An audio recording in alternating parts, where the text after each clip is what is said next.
अकाल फ्रेंड्स, ਤੁਹਾਡੇ ਨਾਲ मैं भटूरियां की रेसिपी शेयर करती हूँ।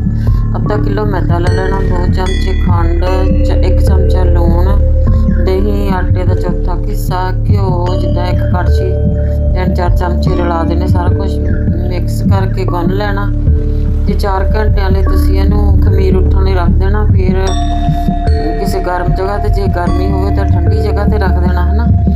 तो फिर पूड़ी तो थोड़ा जिहा छोटा हिस्सा लैके